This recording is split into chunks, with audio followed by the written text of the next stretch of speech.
going to offend. And by the way, what are you getting fierce today?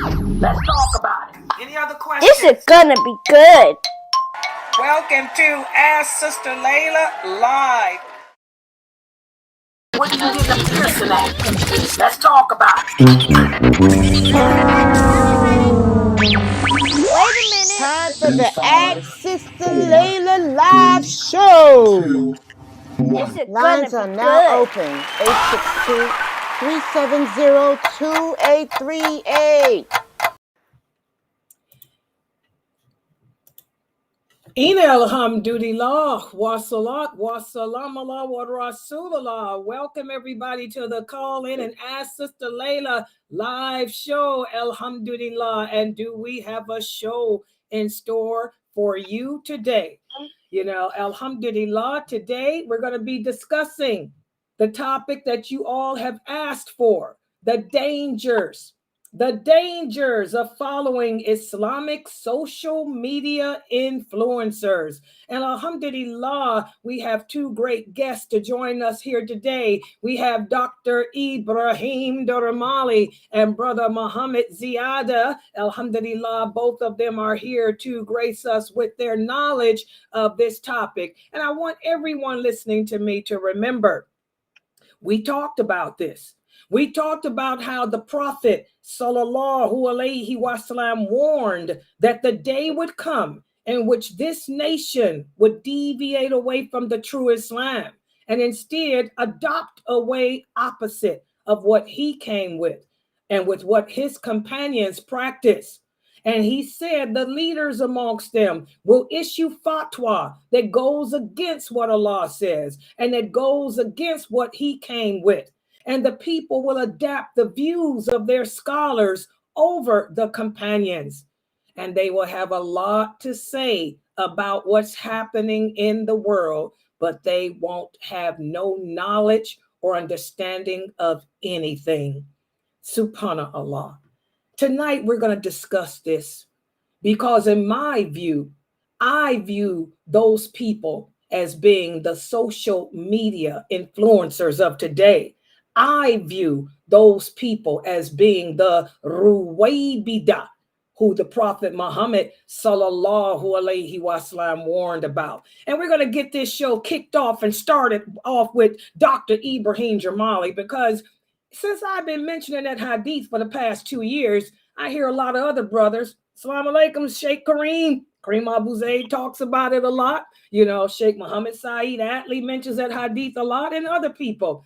But now we have Dr. Ibrahim Dremali, who is our resident scholar here at Sunnah Followers. He's going to break down the meaning of that hadith. So, Dr. Ibrahim Dremali, can you please speak about the hadith regarding the Ruwaybida? Bismillah, wa salatu wa salam ala Rasulillah sallallahu alayhi wa sallam. Assalamu alaikum wa rahmatullahi wa barakatuh. My dear brothers and sisters, this hadith is very, very dangerous hadith. In fact, this hadith, one of the signs of the day of judgment. A long hadith, but I think the art of the hadith. A lot of scholars and scholars and scholars. And then in the end of the hadith, Rasulullah sallallahu alayhi wa sallam say, people actually speak about halal and become like truly is haram. The haram, they make it halal. In fact, right now, in our present time, in Saudi Arabia, was Rasulullah sallallahu alaihi wasallam born, and the message of the Islam came in Saudi Arabia. In Saudi Arabia, used to be the best country, Islamic country, is Saudi Arabia. And after that, Egypt. After that, Egypt, the great country. The knowledge we have it, actually. The knowledge we have it. Number one, Egypt, and also Saudi Arabia, the great ulama.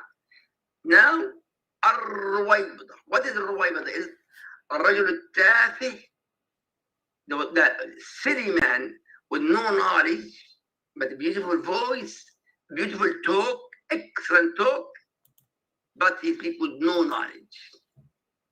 That is one of the signs of the judgment. Now, for example, in Saudi Arabia, the ulama, by the way, the greatest ulama in the prison, and also in Egypt, The greatest ulama, either in the prison or they left Egypt, different country, Qatar, Kuwait, and so on the area. Not all the country actually adopted the people following the Quran with Sunnah. So one of the signs of the days, but now, for example, in the United States of America, my dear brothers, in the United States of America, how many scholars, number one, go back, how many people memorize in the Quran, the beautiful voice of the Quran? Thousands. Thousands of people, male and females, children, babies, and adults memorize the Quran. But among those who memorize the Quran, how many of them understand the meaning of La ilaha illallah, Muhammad Rasulullah, or Ashhad an la ilaha illallah, Ashhada? What is the meaning of al-bala, al-bara? What follow the Quran and the Sunnah? Very, very rare. In America is more, of course, but excellent talk and excellent talk. In fact, Brother Muhammad Ziedeh, when attending a lecture like a month ago, and also last week with Sister Layla, many ideas around, many kids, they share Google and share Siri, nothing else. And they give fatwa and fatwa and fatwa. And Rasulullah sallallahu alayhi wa sallam, please give me attention to this hadith. Man afta بغير علم فقد كفر. Whoever gives fatwa without knowledge. The knowledge from whom? The knowledge, Quran, and the Sunnah of Rasulullah and the Salaf, the Sahaba and Tabi'een. Not my way or the highway. Not I think واحد اثنين ثلاثة 1 2 and 3. In fact, in my masjid, when I went to the masjid, just beginner of the masjid, just a new, I mean, more than one and a half years in the masjid, a lot of people, when I speak about Aqidah, many people come to me, their opinion. But always, I bring Quran and the Sunnah of Rasulullah. And these are proofs. Oh, but that Sheikh so and so and so and so. That's scary. In fact, Brother Muhammad actually talked about how those kids using the phone.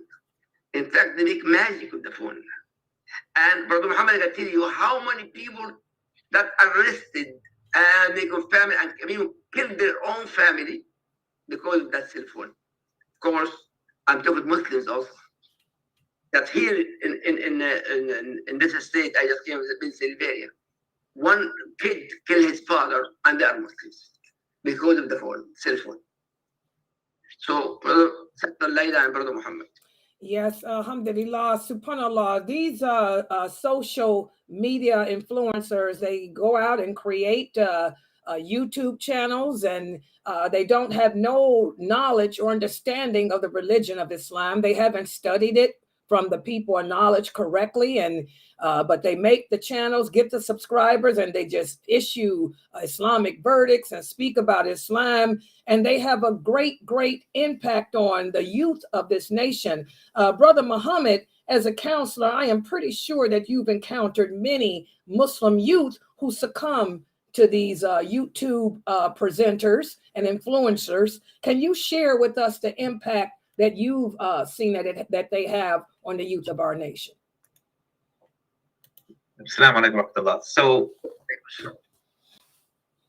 I've talked about this last couple of weeks in great details with non-Muslim schools, non-Islamic schools, because they're having the same problem with social influencers, not Islamically speaking, but social influencers, the new trends that are happening on TikTok, the new things that they want to get the likes, they want to get the hits, the views, they want to get paid for their accounts. So it's not just our problem that we're having. It's not just a Muslim problem. It's a world problem.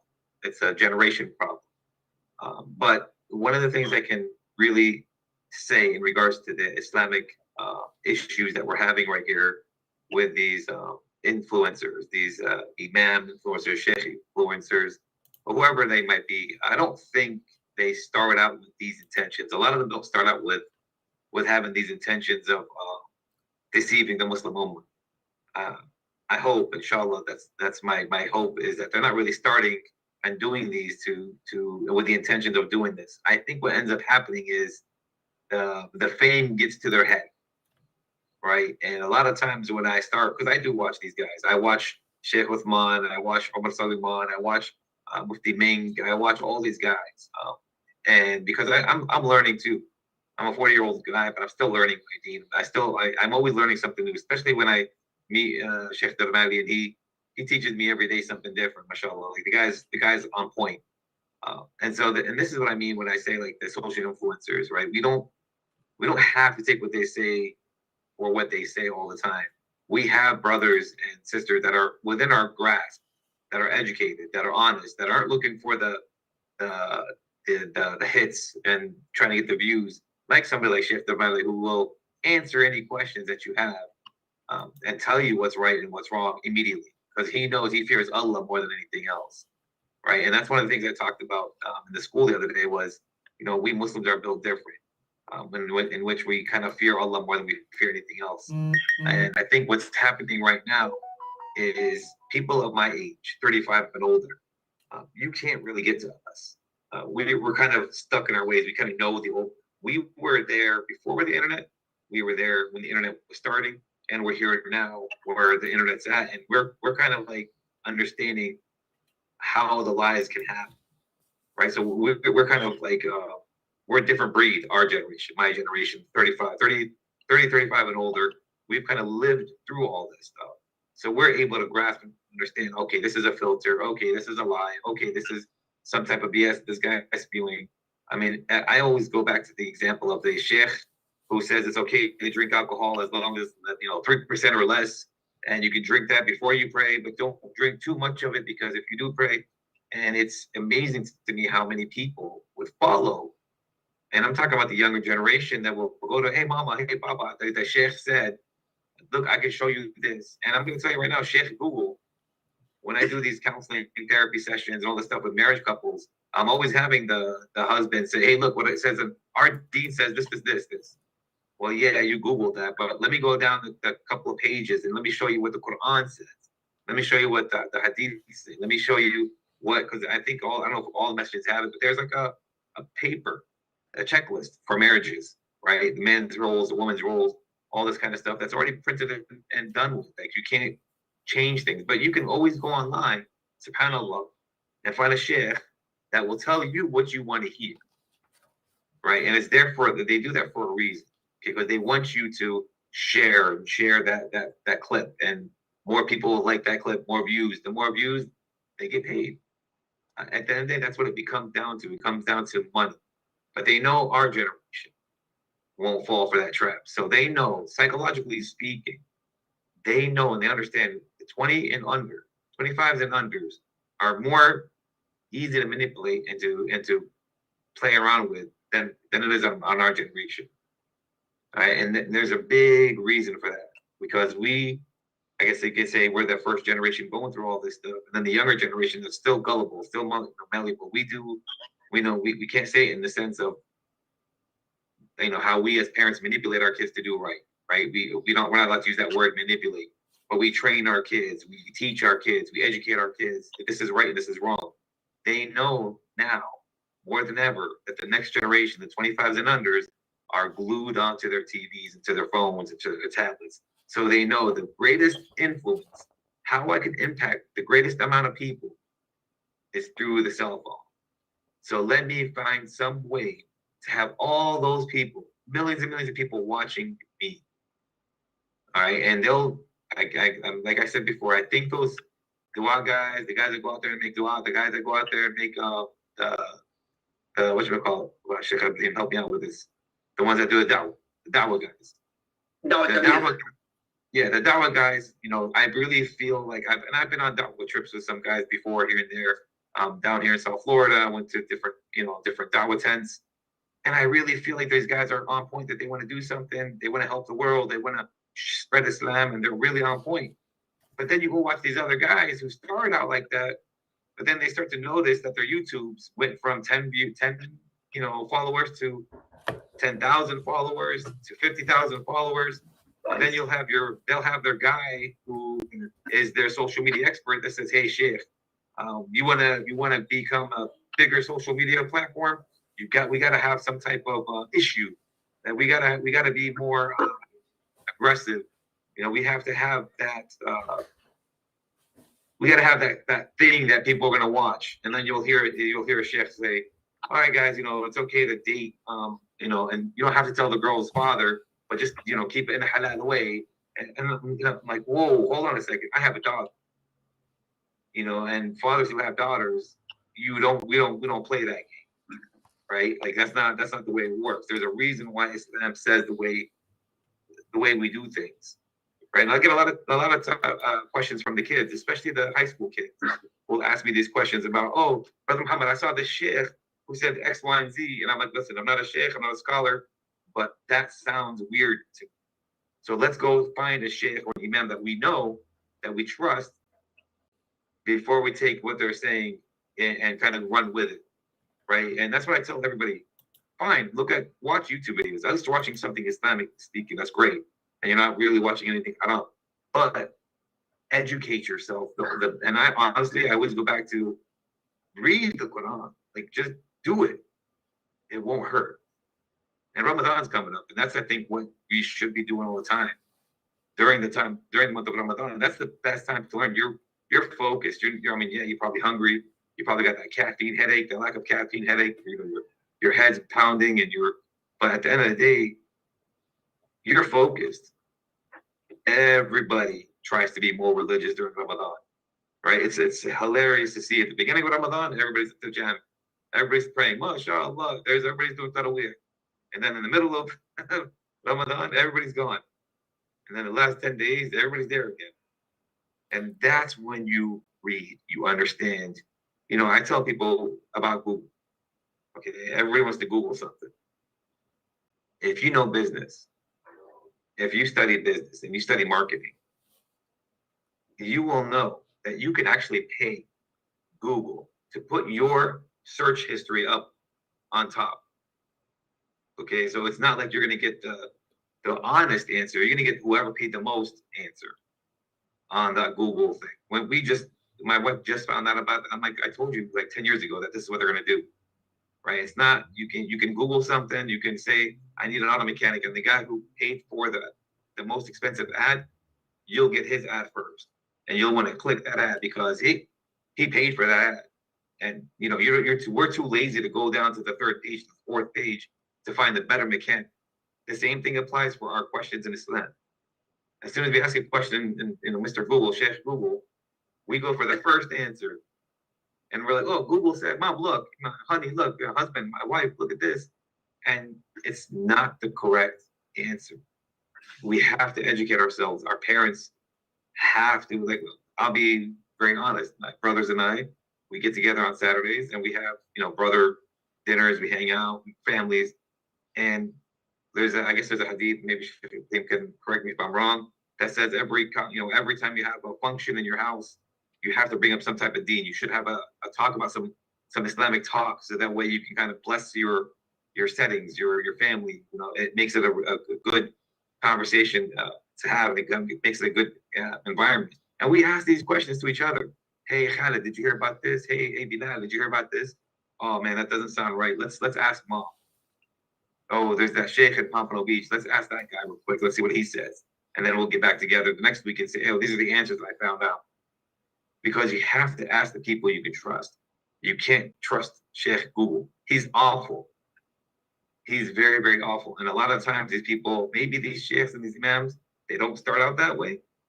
But as they get more famous and as they get more views, as they get more followers, they're saying, how can I take, for example, Sheikh Omar Suleiman's followers from him and bring them to my channel? Exactly. It's like a competition of who has the most followers. Exactly. Right? They had the big event. They had the big event. I think it was in Chicago, where they had, mashallah, all three big major, social media influencers. I think it was Sheikh Omar Suleiman, Sheikh Bilal, whatever his name is, and Mufti Minka. I think they were all on stage together, right? And mashallah, everybody's cheering and everybody's going crazy and everybody's so excited to see these guys, not because of just the knowledge they possess, but because they're social media huge social media influencers. These guys got to get combined, I think, over 60 million followers. Mashallah. Yeah, the I'm sorry if I went off the...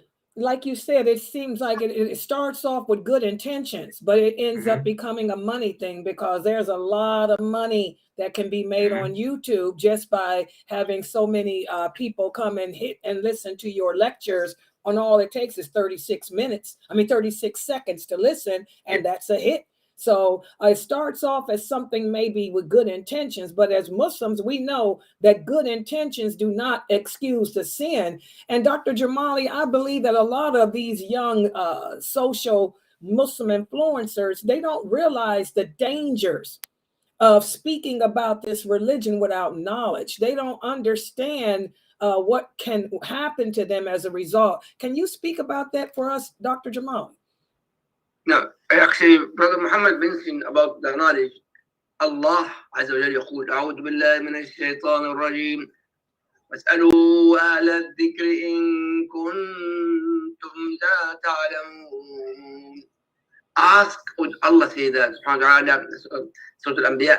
So Allah said, ask the people of the knowledge of the Quran and the Sunnah if you don't know. If you don't know.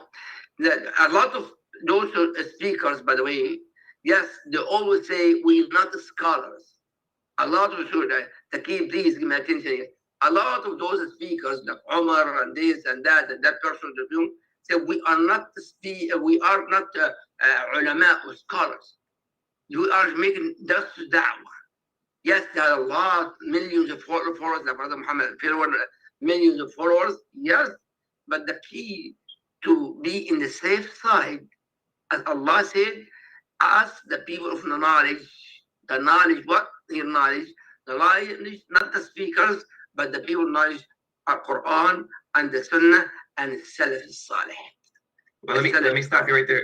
Let me stop you right there, Sheikh, because I think a lot of the kids don't really understand that part of a lot of the followers that these people are following, these people that are listening to, don't realize that they're saying, I'm not a scholar, I'm a student. I'm still a student of learning. I'm a student. And I've heard them say that before. I'm not a scholar. You're absolutely right. But I think the population doesn't know the difference between a guy doing da'wah and a scholar. So I don't know if you can kind of more explain that a little bit more in detail for everybody. But the key here, the parents now in Sunnahfollowers, most likely parents, all over. The best important, yes, number one, we cannot attack that person.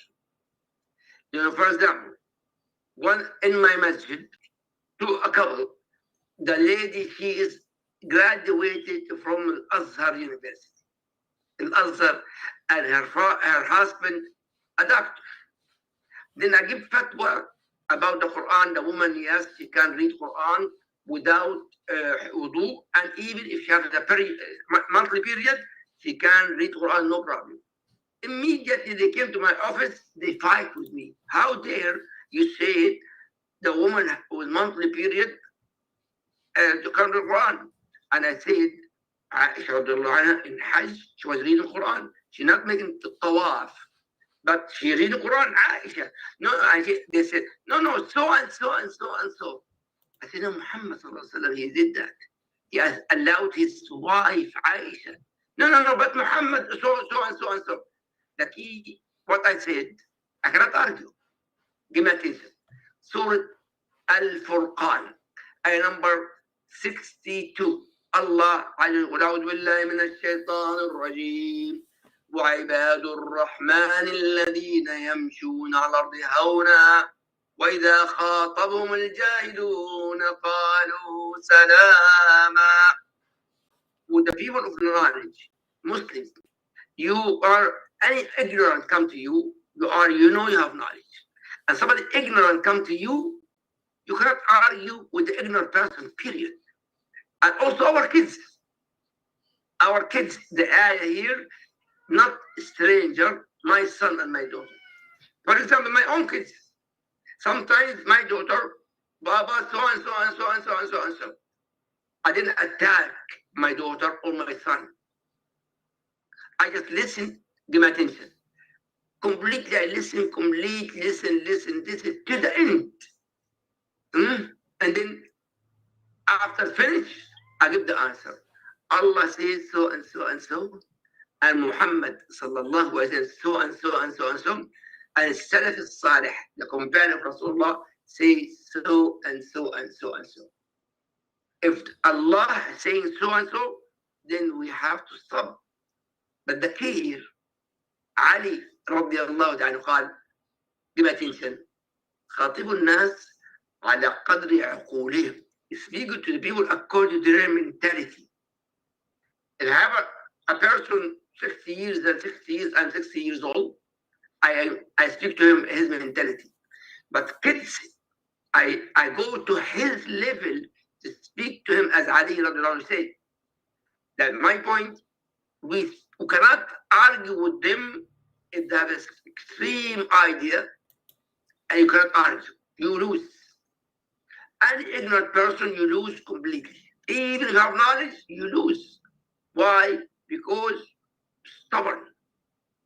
Stubborn. But the people that he, as Allah said, Surah Yusuf, وَجَادِلْهُمْ بِالَّتِي هِيَ أَحْسَنُ. Argue with them in a very gentle and nice way.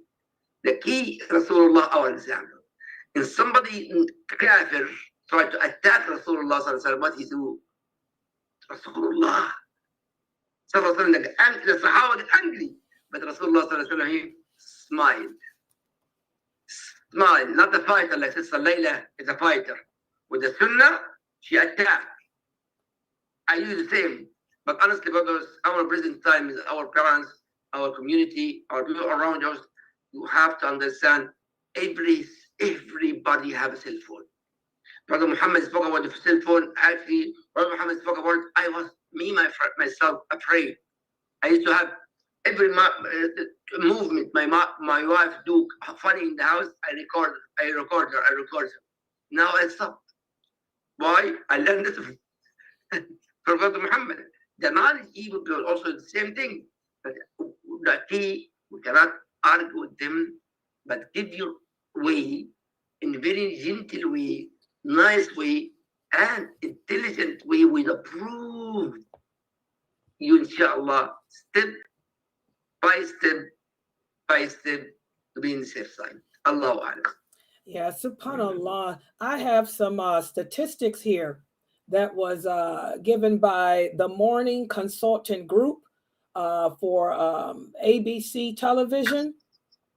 The ABC Morning Show, they did a statistics, and it shows a staggering 72% of Generation Z and millennials regularly follow influencers on different social media platforms. Surprisingly, of that percent, 94% of the men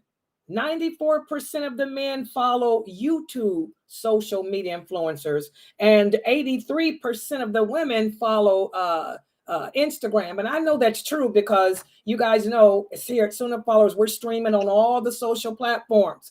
My YouTube statistics show that I have more men following us. Like right now, there's more men logged on now listening. But on Instagram, there's more women. And TikTok, it's mostly children. They didn't have TikTok in this thing, but it's mostly children. Wow. So that's amazing. Brother Muhammad, what can you share about that with us? SubhanAllah. So YouTube is old school, right? Remember, that's back when, that's when we started the internet. Like we were all about YouTube. Instagram used to be about cooking, food, decorating your house. It was more like a homebody type thing. So that's, you kind of get the female perspective on that kind of stuff. So YouTube, yes, was men and kids. And then you had YouTube Kids coming into play. Then you have the Instagram that came into play for the homebody, the cooking, the recipes, the sharings of how to decorate your house, all that kind of stuff. And now Instagram turned more into like a business platform for people to spread their businesses around, right? I never had Instagram until we started this business, and never knew how you can kind of blow your business up just by getting yourself an Instagram. The problem that we're seeing and we're having, and you talk about Generation Z, you would think that our people, our Muslims, the Muslims that are that have been raised in that era of Islam, with parents like me, like who will try to preach and try to talk and try to explain. Like my wife, mashallah, she's very good with this kind of stuff, and she's good with the religion, and she's good. She does her thing. You would think that our generation, parents, me, my wife, and our generation would be teaching their kids the same way, right? It was funny. We laugh about it a little bit. We say our parents came to this country so we can work our butts off to go back to our countries, and it kind of just flip-flopped around where we kind of just don't want to go back to our countries. We don't want to go. We want to live where we live, and we want to stay where we're staying, and we want to stay in our little bubble that we have out here. The thing with the social media aspect of it all is if the parents aren't talking to their kids about what they're viewing, about what they're watching, about what they're hearing, even if it's just a little clip of a 30-second clip of something, you got to know what they're seeing. You got to know what they're watching. And I'm gonna throw it out to the audience too, because I want to hear some questions that these guys might have out here in the world, because it's not just us, right? It's not just the Muslims. The non-Muslims are having just as much problems. If I tell you how many Hispanic people I've met doing my marital counseling aspect, part of my business or part of my career, and hearing the woman say, well, he liked all these girls' pictures on Facebook, and that's why I'm divorcing him, because he liked all those pictures. He clicked like, and I don't want to be a part of a guy who's looking at other girls' pictures. If coming from a law enforcement background as well, we use that social media stuff on a daily basis for divorces, for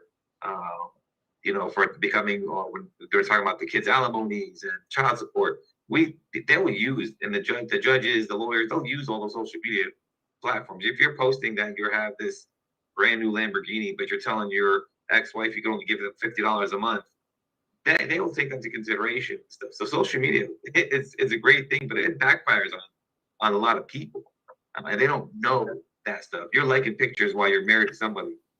People's egos and people's self-esteem, all that kind of stuff goes down the drain when you're on that social media platforms. Social media gives you guys false expectations.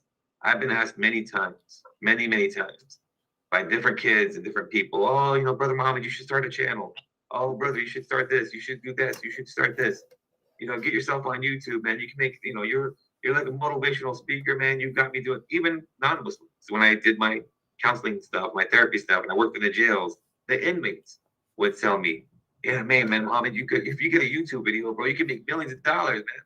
You're a motivational speaker. You're actually real, man. You're genuine. You can help a lot of people. And in my head, yeah, your head gets bigger. Right? You're hearing all these people telling you all this stuff, and you're like, oh yeah, man, mashallah, I can help a lot of people, right? I can do that.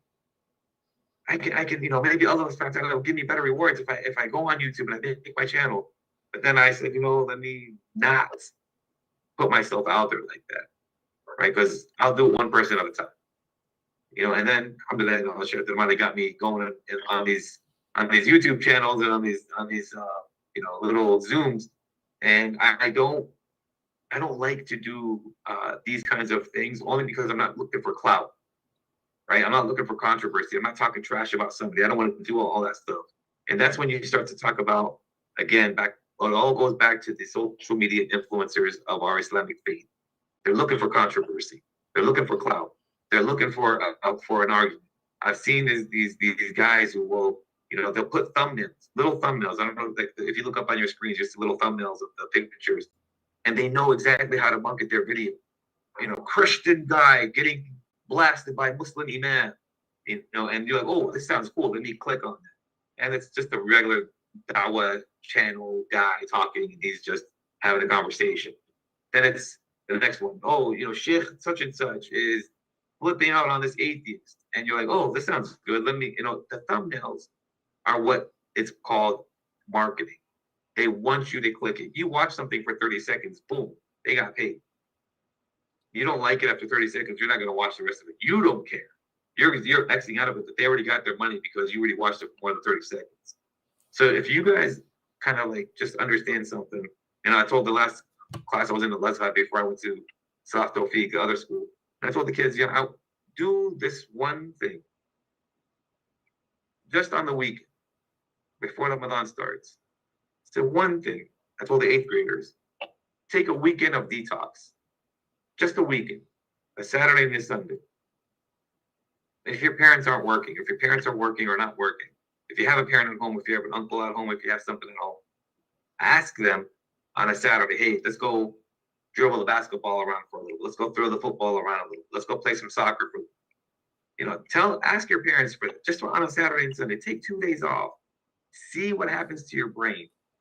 See what happens to your mindset. See what happens to your mentality in 2 days when you have no type of internet or no type of, any type of social media or anything like that. You'll be amazed what would happen after 1 day. After 1 day of not having it, let alone 2 days. And I tell them 2 days because for me, when I talk about setting goals and careers and all that stuff, let's do realistic. I can't tell you to take a month off. That's too much, right? Even when, they were trying, even when Allah was making alcohol, prohibiting alcohol, well, how did he do? He did it in steps, right? Don't drink before you pray. Don't, he was doing it in steps because he knows addiction. You don't just like cold turkey. You don't quit cold turkey. It's hard to quit. Imagine telling somebody, stop smoking cigarettes. Well, you can't. It's hard to give that kind of stuff up. So take a 2-day detox. Take a 1-day detox.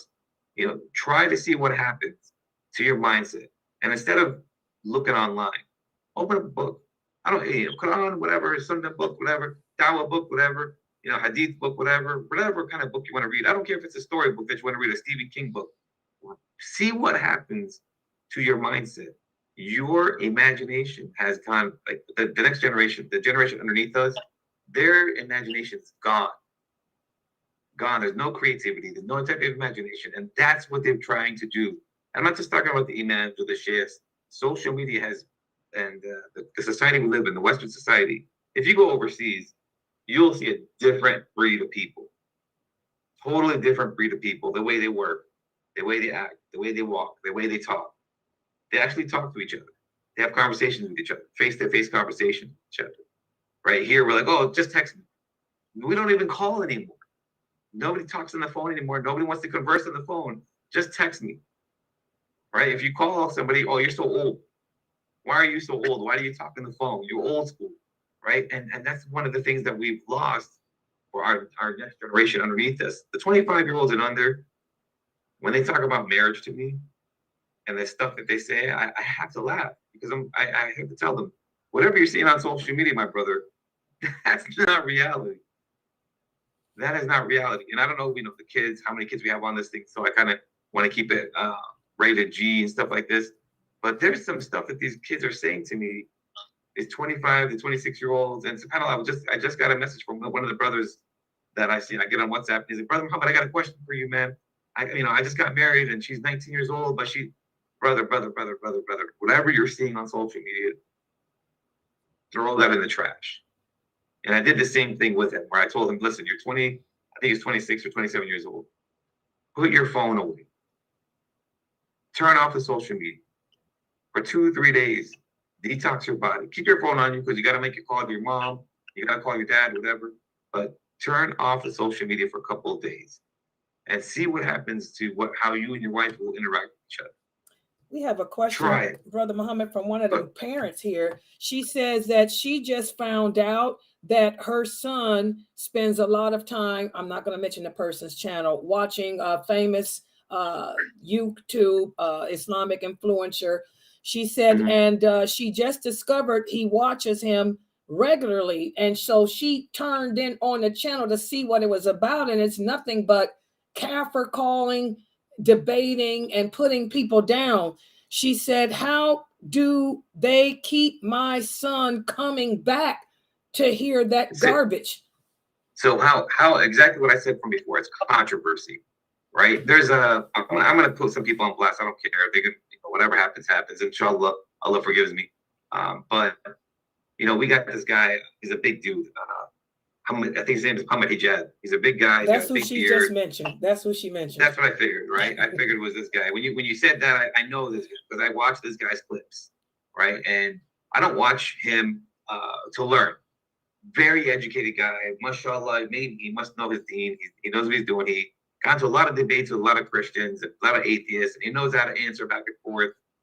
But it always comes back to the controversy, right? He actually said something. I was scrolling through TikTok, I think yesterday or today, and he said, "Oh, I know I have to be less aggressive, and I know being cocky is haram, and this and this and this and that." So he kind of put out his weaknesses, right? Because he knows. What is his name? Muhammad Ziedeh. He's a younger hijab. His last name is Hijab. Muhammad Ziedeh. He's a good guy. Listen, I'm not saying he's bad or good. I just say like he wants that clout, right? Oh, I'm gonna fight with Ben Shapiro. I want to debate this guy. I want to debate Jordan Peterson. I want to debate these people. And he's always yelling and screaming and yelling, and being really. He's a manly man. He's so tall and he's big and he's built and he's muscular and he with all right, mashallah, I'm happy for the brother. That's great. But again, as a Muslim, young Muslim, as a parent, explain to the kids, these guys are going for clout. They want that controversy. They want your kids to have their eyes glued onto that channel, right? Because it's exciting. Well, what's he going to do next? What's he going to say, right? When everything started happening in Palestine and Gaza, everybody said, "Oh, where's DJ Khaled? Where's DJ Khaled? How come DJ Khaled doesn't say anything? This guy's got 50 million people following him around. How comes?" And I said to everybody, "Whoa, calm down. Do you really want a brother like that? A guy who raps and advertises for Ciroc and alcohol and all this kind of stuff and does all this haram stuff? Do you really want him vouching for the Palestinians? He's better off not saying anything, because he'd probably make us look even worse." Right? So you have to kind of flip the script on understanding, we're looking for the wrong people to follow. We have the one person we're supposed to follow, but because he's not in front of us, he's not in front of our faces, he's not on TikTok, he's not on social media, we don't know how to follow it. And that's the Prophet. That's it. Right? But we have these guys who know how. There's another Dawah guy. He's really big. He's on the pier, I think, in New Jersey. I wish I knew his name, but he's a big guy, and he puts the Quran on in the middle of the bay, and he's his camera's on, and there's girls in bathing suits crossing his path, and I said, okay, so what are you trying to do, brother? What are you trying to videotape? Are you videotaping your Dawah? Are you videotaping the girls? Are you videotaping the fact that you're in front of the girls saying, "I'm doing Dawah so these girls can change"? Like, what's your intentions? Allah knows his intentions. I don't know his intentions. But for me, I said, put the camera on you if you want to videotape yourself doing that. Or why put the video camera on everything? Right? And I get the controversy behind it. If I do this, people are going to want to watch my channel because they're going to learn Dawah and they're going to see something at the same time. Right? And I'm going to go back to the non-Muslims and the complaints that I get from these parents that these kids are watching these video game people, right? There's those video game people. And everybody wants to watch people playing video games. That's the cool thing now. I'm going to watch this guy playing Roblox. I'm going to watch this girl playing Fortnite. And you get paid to play video games. It's hilarious to me, right? And if you look down the streamers and you see who's streaming video games, you'll see a guy playing, Fortnite. He's got like 5 views, 5 people watching him right now. Then you see a girl who's dressed like an anime character, who has her body half showing, and she's playing video games, and she's making these sounds and making these words. And then you look at your kid's, iPad. What are you watching? Oh, it's just a girl playing video games. Yeah, but it's a girl playing video games just half naked, saying these nasty stuff online.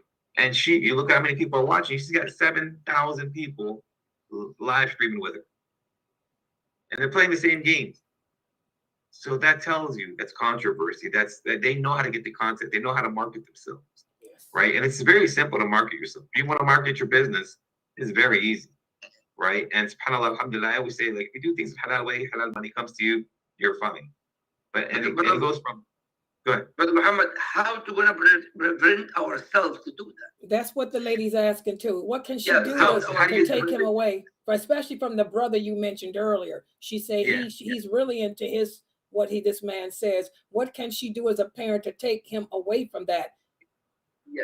How old is this brother, if you don't mind me asking? How old is this kid? Let me see what she types. So let me look. Because at the end of the day, with this kind of a question, I have another question. Okay. She typed 21. Since October 7th. How old was that, sister? 21. 21. Okay, so at the age of 21. She said he won't go to the mosque either. He just sits there watching Dawah Man, this guy and Dawah Man. So I'm hoping he's listening. I'm gonna make thought that this kid's listening to me, because as a 21-year-old, right? As a 21-year-old, I was talking to the 8th graders a couple of days ago about how weak our iman is, right? How weak our hearts are, compared to the other generation, the older generation, like my generation, right? Somebody can throw a bottle of beer in my hand, in my face, say, "Hey, man, drink this beer, man. It's good." I'm like, "No, I'm good." But you ask a 25-year-old, maybe, I don't know, I'm feeling it. But so subhanAllah, like the younger generations, they're weak-minded, weak-hearted, weak-souled. And so if a 21-year-old has that much weakness in his heart that he can't even go to the masjid, he really, really, really needs to check himself out and do it like a nice detox. The parents, I know, man, it's tough, man. A 21-year-old, now you still gotta, raise a 21-year-old. It's tough. I'm raising a 15-year-old that thinks she's 21. It is hard to raise a kid at 21, and they're not supposed to be a kid after 21, right? In America, at 18, you're an adult. But for us, once you hit that mark of puberty, khalas, you're an adult. You know right from wrong. You know haram from halal. You have no excuses, right? As long as the parents did you right. Right, and that always goes back to that as well. I tell the non-Muslims the same thing. You want to let your kid watch these video games, these people playing video games. That's on you as a parent, right? But if you're not explaining to your kids, "Hey, man, look, that guy, that imam, that sheikh, that dawah guy, did you hear him when he first said that he's not a scholar?" Because he says it a lot. He'll say that, and just in my defense, I'm not a scholar. Yeah, he'll go and debate everybody left and right and cause this whole big scene. And he'll laugh. He has this big aggressive laugh. If you guys ever seen his videos, he's a very funny guy, very charismatic, very loud, very well-spoken guy. He's very addictive, right? And I said this yesterday in the school. I told the kids, I said, there was a lot of studies that have happened where they've put MRI scans on kids using phones, and they compared it to people who are on crack. And the same parts of your brains light up. Right. And if you think about it, and like I said, I've been with drugs and alcohol and law enforcement for over 20-something years. It's an addiction. These guys make you laugh, and making you laugh makes you forget everything. And then in your back of his 21-year-old mind head, he's thinking, well, I'm learning the thing. I'm learning from this guy. Right. I'm learning from that guy. Well, yeah, you are sort of kind of. It's better than watching other stuff you could be watching. But are you being really smart about what you're watching? Are you re-educating yourself? Are you going to the masjid and picking up the Quran and really reading what Muhammad Hijab said? Are you really criticizing what they're saying? Because Allah subhanahu wa ta'ala tells us to read, tells us to get the knowledge, tells us to study, tells us to learn. Right? Ask the questions. You have to ask questions. We're not blind faith people. Right? We're not those blind faith people that say, "Oh, it's in God's, it's just God's way of doing things." No, we have to educate it. There's a reason why we fast. There's a reason why we pray. There's a reason why we do everything that we do. Just back then, we never, we asked the sheikh, "Why do we have to go fasting Ramadan?" "Oh, because it's haram if you don't." That's not the answer we give these kids anymore. Right? That's the answer you give me. Right? "Why don't I drink?" "Well, it's haram." "Okay, khalas, it's haram. I'm not going to drink." But ask a doctor why you shouldn't drink. The doctor will tell you, your liver's going to mess up, your arteries are going to mess up, your veins are going to mess up, your skin's going to get ugly. It's poison. Right? It's poison. So it took 1,400 years for the scientists to figure out that alcohol is poison. There's a reason why Allah tells us these things, and the reason why Muhammad was the last prophet, and he was the prophet for all the people, not just for the Arabs. And I think that's what kind of confuses people too, right? They think, "Oh, it's just for the Arab." No, it's for everyone, all mankind, right? There's a reason why he tells us to get knowledge, to read, to ask questions. Muhammad Hijab is hilarious. He is a funny guy. He's very educated. He's very well spoken. But that's a lot of these social media influencers. They have a lot of people behind them. Now, I'm hoping this brother is listening to me. They have a lot of people behind them who are teaching them how to market themselves, right? Because I guarantee you, I can tell you in about 6 months or so, you're going to see Muhammad Hijab with Omar Suleiman, with Mufti Mink, with that other guy Bilal. They're going to come together. They're going to make a, mashallah, cool, cool video, and they're going to be, we're one ummah, we're one ummah. Yeah, that's great. Inshallah, alhamdulillah, inshallah, that's our intentions. But we don't really know unless we do our own research and read ourselves. I hope that kind of helps out the situation, inshallah. Yeah, and with that too, Dr. Dremali, he hit it on right on head. I think it's a problem too. It gets to the people of knowledge. When people come to ask questions, because as a daya, when they come to ask me a question or you, we break it down. We give them the evidence from the Quran, the authentic hadith, and we go further and give them examples from the companions. But a lot of these other imams or people of knowledge, it's just yes or no, instead of just breaking it down, and explaining why, and showing how the companions, that there is nothing that we encounter today that they haven't. Any suggestions, Dr. Dremali, as to how we can change that? I mean, you're one of the scholars here in America. How can you make a change to get these imams to give more information, give the dalil instead of just the yes, no answers? Go ahead. Before we continue that, brother and sister, tomorrow, inshallah, Dr. Ali Shahada and myself, actually, with Aris University, we're going to start tomorrow, 11 o'clock Eastern, 10 o'clock Eastern time. The night time here, 11 o'clock, I am in Pennsylvania. Center time, 10 o'clock to 1 o'clock. Me, I have two subjects today, Aqidah and Fiqh, and Fiqh Sirah. Why Aqidah? This is the brother, actually 21 years old. To understand, you're gonna, in Aris University, you're gonna diploma, 2 years diploma, and also 4 years bachelor's degree. And if you have a high school, you're gonna more, plus, give me attention. We get scholarship under my name, put my name, Sunnahfollowers, Dremali, Sunnahfollowers, you get a scholarship 100%. And not, you have a degree in your hand. You learn, and you can, for male, and you be an imam. You can teach here with knowledge. And those speakers, as Brother Muhammad said, eloquent, beautiful. Even this talk, especially with it angry, you get more knowledge. Ali, give me attention here. Islamically, anyone get angry, can't understand anything without knowledge. So, in fact, I couldn't say scientifically here, actually, growing your own mind by default. You're going to be excited. That waves come straight to your eyes, your brain, step by step. You're going to be sleepless, number one, tired, and you're going to hate the people around you. And in this case, everybody's going to hate you. They're going to hate you. If you're going to hate the people around you, you fight with them, you have no respect. You lose your identity. You use yourself. You use completely your humanity. My advice, be careful what you are watching.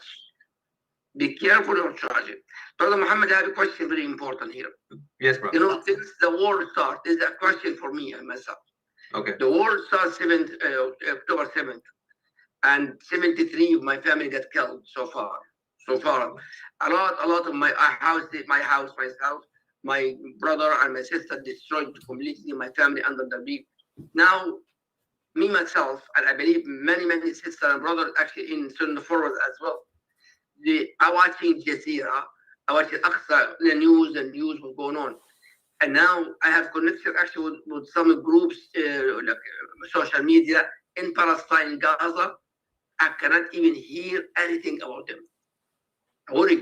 But me, myself, because first time in my life, holding the phone and my laptop or iPad and use and use and use and use. How plus I'm gonna start teach again in university. Plus I am imam of the mosque here. Plus I have some also online. I'm teaching also online. I can't even concentrate in my job. What to do, Brother Muhammad? I believe a lot of brothers and sisters the same thing. That's me because my family got killed. What to do to hold myself not watching this news?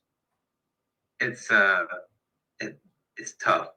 It's hard because I watch the same. I probably watch me and your feed are probably the same on our social media platforms, right? We see the videos that are coming out from Gaza. We see the videos that are coming out from the West Bank.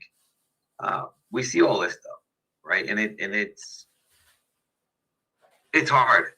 It's hard, we're one almost. If you don't have this anxiety, if you don't have the depression, if you don't get sad, then something's wrong with you, right? Something's wrong with you with your iman if you don't get sad if you're seeing this stuff. Alhamdulillah that we get sad. Alhamdulillah we hurt it. Alhamdulillah. That's good that we're feeling this pain. But compared to what they're feeling over there, we're not feeling it. It's not even close to what they're feeling over there. And one of the things that kind of keeps me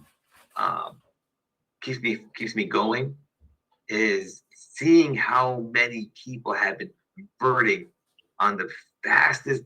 When I used to talk about Islam and how Islam is going to be the top religion by 2040, Islam is going to surpass Christianity. Islam is going to by 2040. I was always doing the research on it. They're saying by 2027, 2026, 2027 is going to be the year that Islam takes over all the religions. Because right now they put Christianity on top. But when you look it up and you read, you read not just Google. Like I like to read things. I keep saying I'm a dork. I like to read.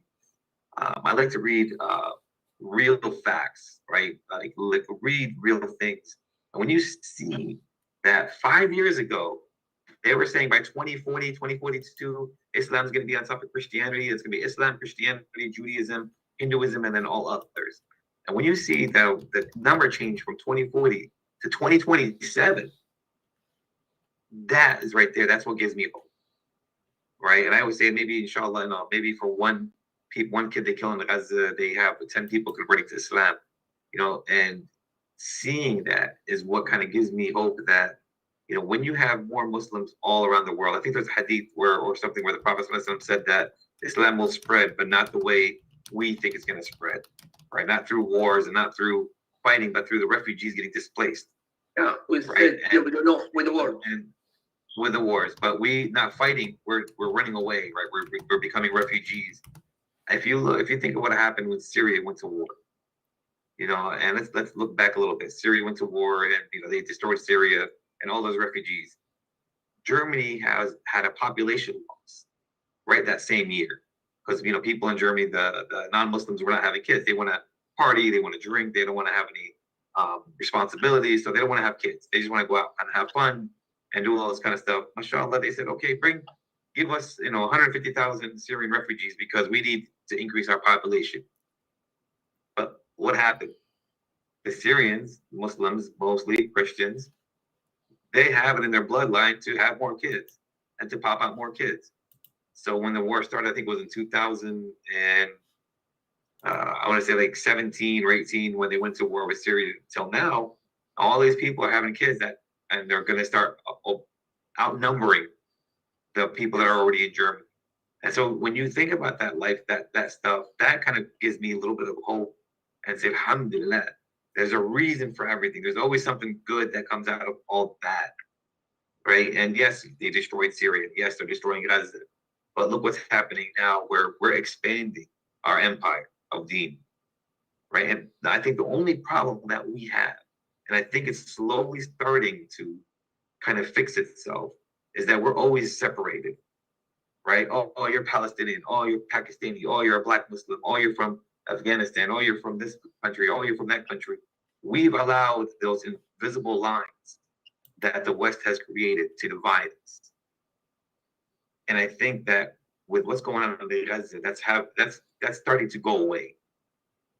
And it's starting to like kind of fade, where we're starting to now become one ummah again. And it's awesome to see how now we all have a common goal, right? Freeing a country, freeing the people, allowing for, for freedom, to let them have a glass of water. Like, we're all on the same page, because the Muslim ummah, we feel each other's pain, and we have to. So you have to be depressed. You have to be sad. You have to have that anxiety, but you also have to have a way to kind of cope with all that as well, right? And I don't want people self-medicating or doing any drugs or drinking or smoking because they're sad or because they're depressed. But you have to find an outlet, right? You can't just stick 110% with your just deen.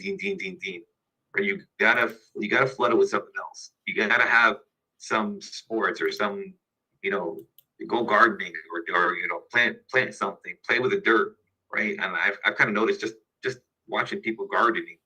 My sister started gardening, her fingers getting dirty and getting that soil on your hands, and being one with the earth and talking to the plants. It sounds stupid. I do it. When I garden my tomatoes, I talk to my garden. I talk to my tomatoes. I'm like, "Assalamu alaikum, guys. How are you?" And my neighbors probably think I'm crazy, but it kind of gives me some type of relief. I get to talk to somebody that not get talked back to. Right? And it's tough, Sheikh. I know, man. It's hard, but you got to figure out a way to kind of balance it out, right? There's times where I can't sleep because I'm sitting on my phone, just like everybody else. I'm sitting on my phone.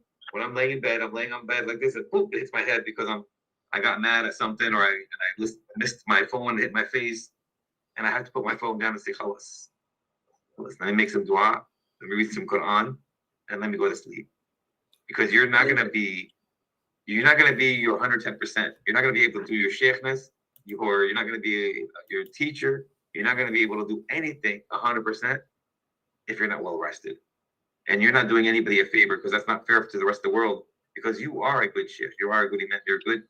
Mashallah, you're very you're a knowledgeable guy. So if you're not healthy, it's not fair for us.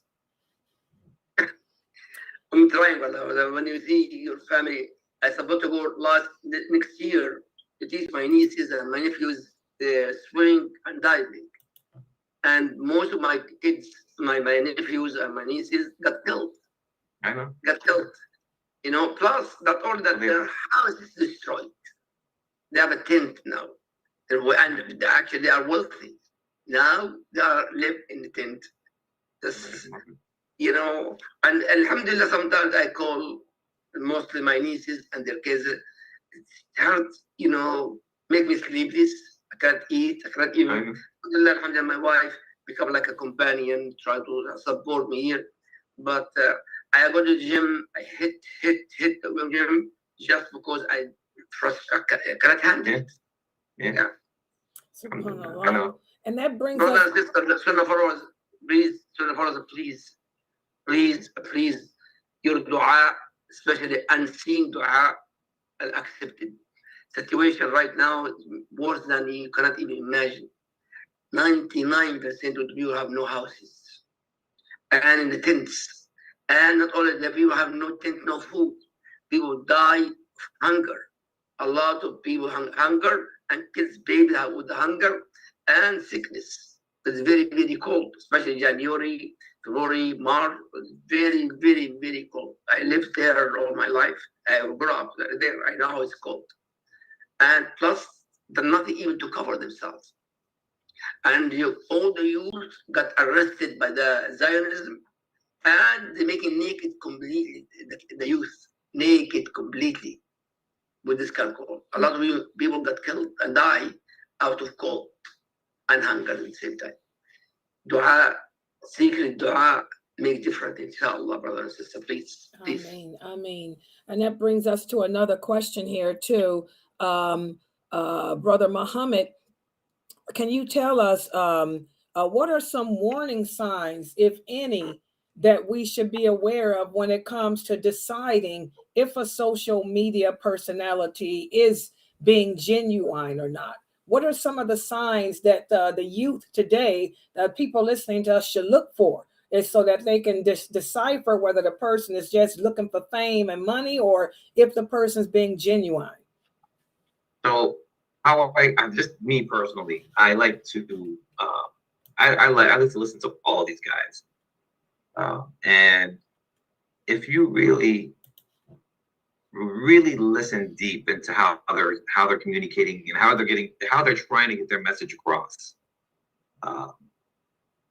depending on how they're doing things. There's a sheikh. He's an older guy. He's got this big beard. He's a funny sheikh, funny guy, funny man. He answers questions and he makes jokes when he's answering questions. Even my daughter will show me the clips like, Mama, did you see this guy? And then what he said about this and what he said about that. And I always kind of have to do my research on that person, right? I go on the YouTube channels, on their channel, and I kind of sift through their stuff.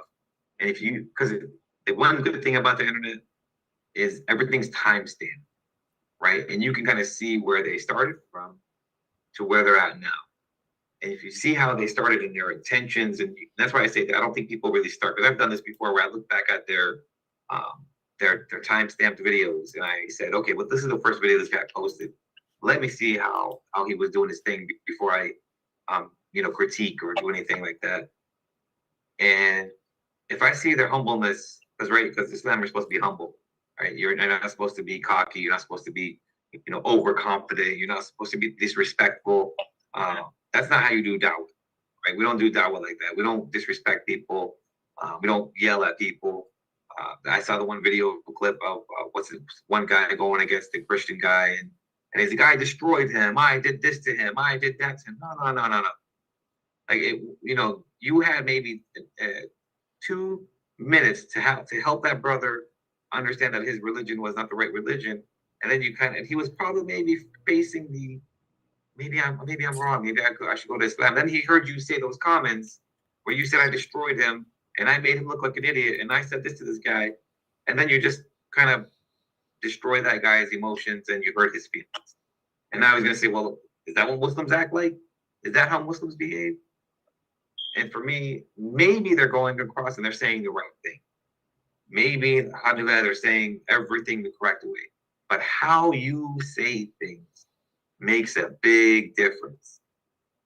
Makes a huge difference. And that determines whether or not you're going to see the genuinity of someone's heart. SubhanAllah, I'm going to tell you guys something. When I go to these schools and I go to these masjids and I go to these classrooms, the Islamic teacher will say, man, Brother Muhammad, man, I said the same thing you just said. But they don't listen to me. And I'm saying, well, how did you say what you said? Right? Because a lot of the times when I go in these classes, I ask the teachers to stay in with me. Right? I want you to stay in with me. Like, I don't, sometimes they'll leave and, the kids want them to go out because they'll be real with me and they'll ask me real questions that they don't want to ask in front of their teachers because they know I'm not going to tell their parents what we talk about. I want the kids to go to their parents and tell them what we're talking about. I don't want to go to the parents. I've had many fathers that came to me on family night and would say, brother, what are you doing telling my kids that we have to go play basketball together? What are you doing telling my kids that I should go play soccer with them? What, how tired I get? And I get these angry parents because I'm telling them to go have fun with their kids. And I just laugh. I just laugh. Right? But to go back to what I was saying with the imams and the sheikhs, I tell them, you're more knowledgeable than me. There's a reason why you're a sheikh and you're an imam and not me. But how you say things, how you come across to these kids, they'll know, this youth will know if you're genuine or if you're just saying stuff just to say stuff. Right? And there's one thing that I've always told a lot of people.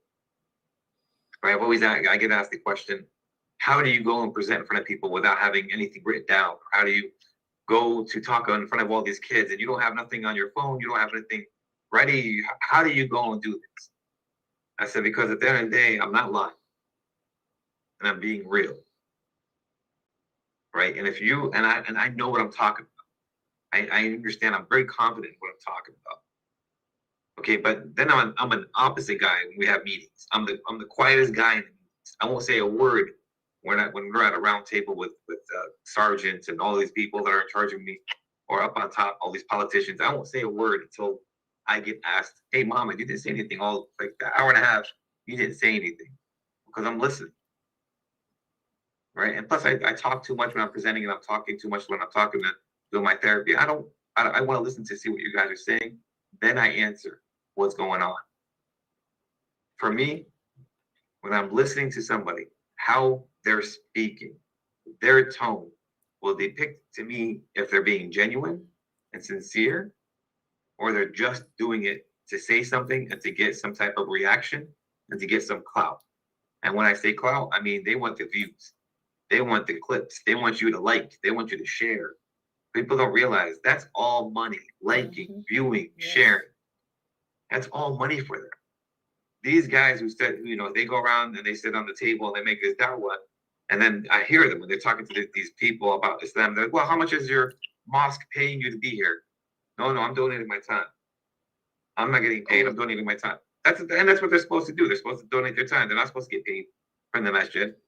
And then you look, and they're not wrong. They're not lying. But then you look at how much they're getting paid from YouTube and how much they're getting paid from TikTok. How much the message is not paying you, but you're getting paid from this end. And do I hate them for doing that? No, I can't hate on anybody. I want you to be viewed. I want you to spread out. This is why the deen has been spreading the fastest, is because of the internet. But who are you following? Right. Who are you watching? Have you opened up a book and read it yourself? Mm-hmm. Right? Because alhamdulillah, the Quran has never been changed. It can't be changed. So have you opened one up and looked through it yourself? There's a lot of translations that you can watch, you can read through. Have you listened to the Quran? A real sheikh and a real imam listening to the Quran. Have you gone to your own Quran, your own masjid, your neighborhood masjid, and talked to the imam? Because I'm pretty sure the masjids usually, they do their whole background checks on these imams to know where they're coming from, know what they're talking about. They have to be educated in a certain type of way. Have you gone to that masjid and said, hey, look, I've seen brother, Sheikh Umar Suleiman said this. Is this true, Sheikh? Is this true, imam? And get the right knowledge from the right people. And then open up a book.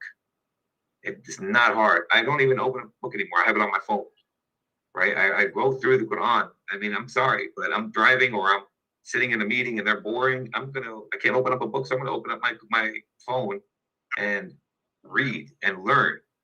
Because at the end of the day,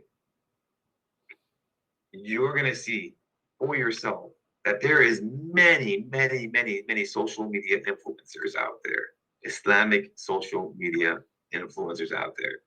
Listen to their tones. Listen to how they're speaking.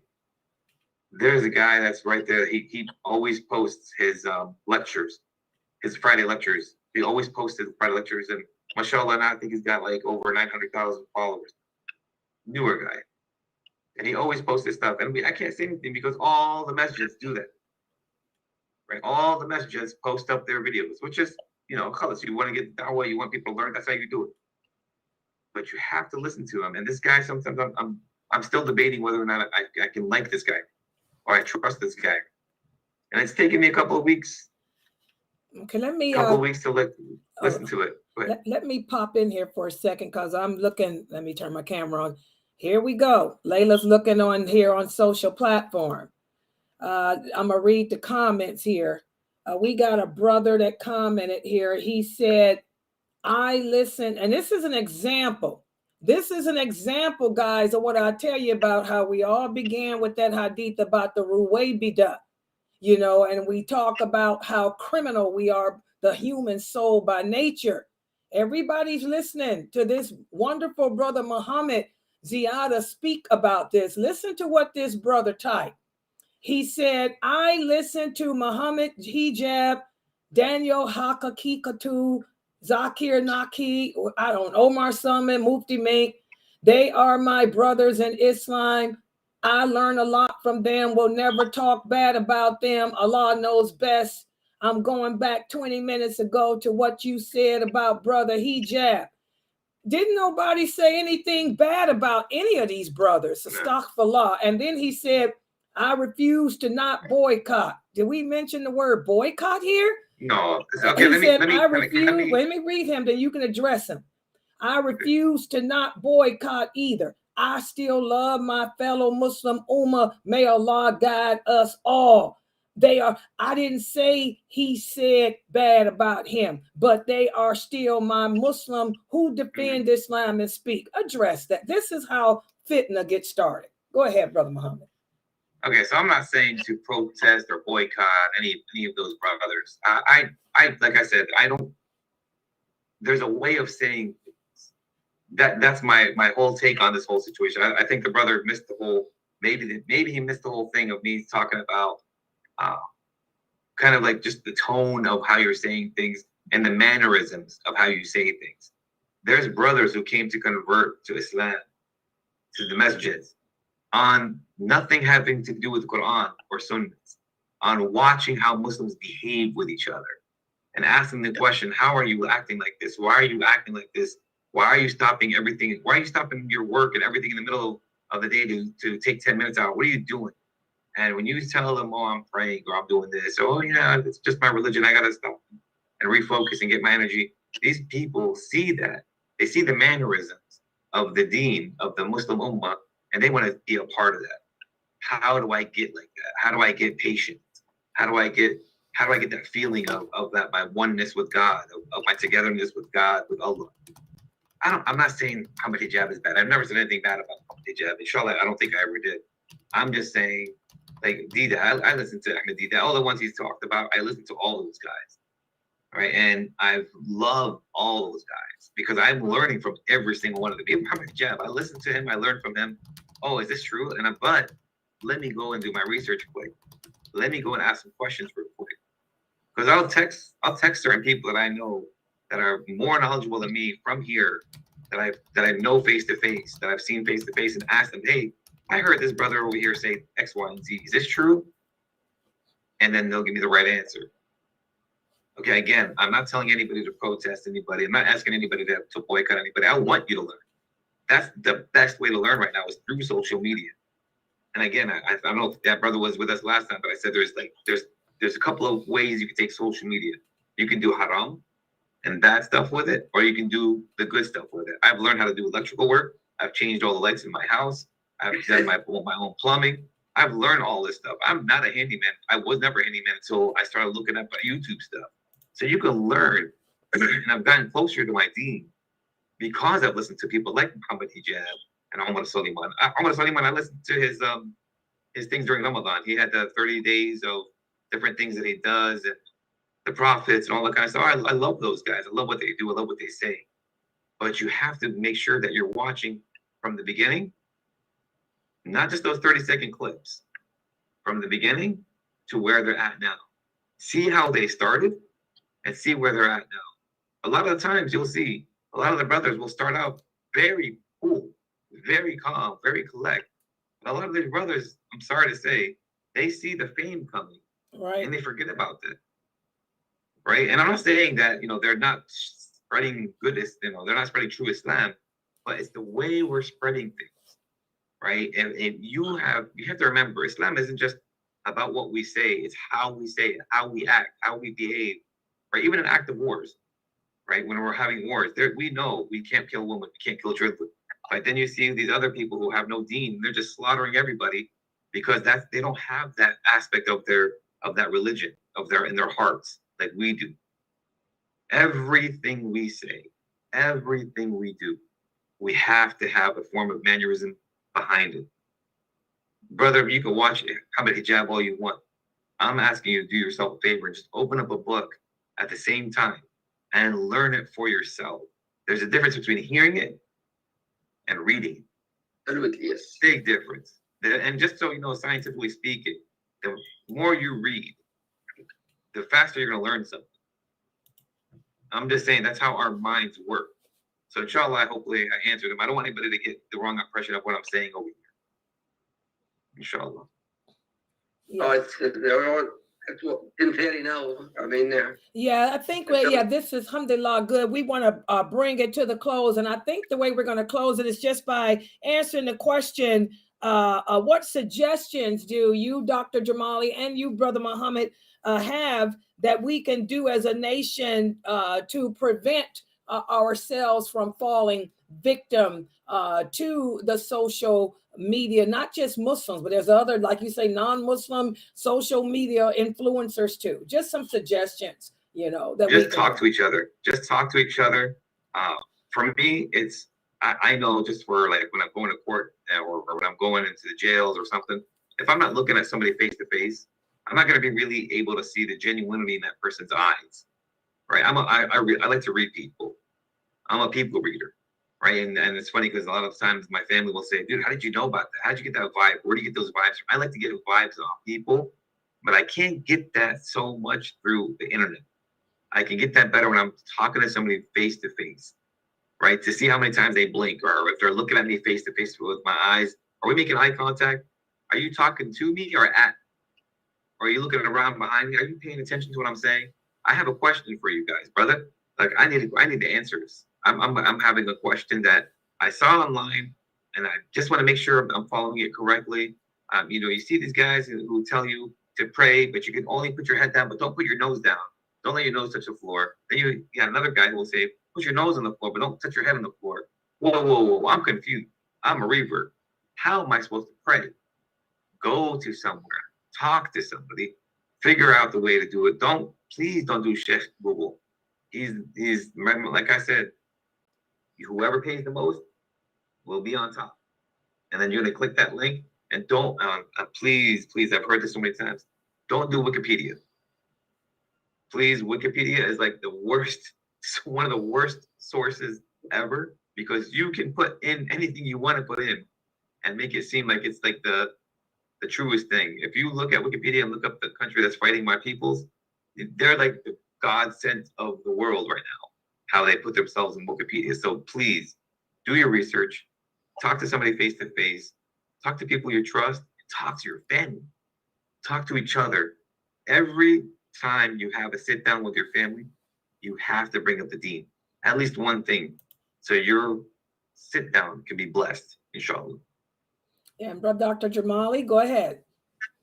So, before we leave it, brothers and sisters, our life, believe it or not, is very, very short. Between, as Imam Shafi'i, rahimahullah ta'ala, ما بين غمضة عين وانتباهتها يغير الله من حال إلى حال. The Imam, great Imam Shafi'i, rahimahullah, may Allah have mercy, he says, between the blink of the eye, Allah changes the situation to another situation. You never know. And the best way, as Allah subhanahu wa ta'ala, اتقوا الله ما استطعتم. Fear Allah as much as you can, Allah says that. Plus, fear Allah, يعلمك الله. Fear Allah, Allah will teach you. If you really have fear of Allah subhanahu wa ta'ala, afraid only Allah subhanahu wa ta'ala, and Allah subhanahu wa ta'ala watching me, Allah will teach you more and more and more. The key is, I really fear Allah subhanahu wa ta'ala. I know Allah take my life through the blink of the eye. The blink of the eye. The one He gave me the soul can take it. We're not against anybody. We're not like embargo to anybody. Everybody, alhamdulillah, Muslimin. Yes, absolutely. They make shahada. Ashhadu an la ilaha illallah. Ashhadu anna Muhammad Rasulullah. He's my brother and he's my sister. With no question with that. We're never even against anybody. But also very important, I listen, no problem. But also I want to confirm what I'm listening. Perfect. Good. I read. To listen to another person. What? Yeah. But any kind of argument, two shuyukh, for example, argue about an issue, my advice, be away from it. And Allah subhanahu wa ta'ala said that in the Quran. If the jidal argument, say salam, say peace and sleep. Because there is no way, Jose. Impossible. Any argument, there is solution. Any husband and wife, argument, there is solution. Brother and sister, family, argument, my way or the highway, there is no way, Jose. Impossible. The best way, the true knowledge, the books from the real scholar, Allah Azza wa Jal, وَاسْأَلُوا أَهْلَ الذِّكْرِ إِن كُنتُمْ لَا تَعْلَمُونَ. Allah said that, ask the people for knowledge if you know.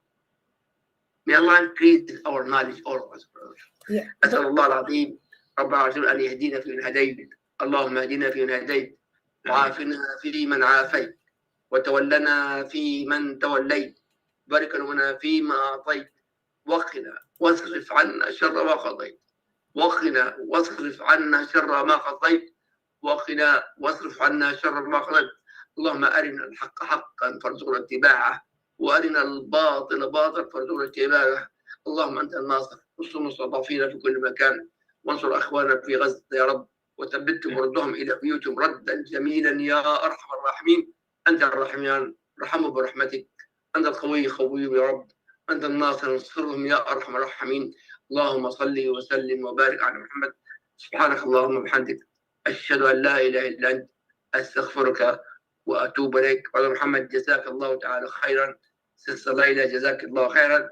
Sunnah followers, Facebook, all social media, جزاكم الله خيرا. والسلام عليكم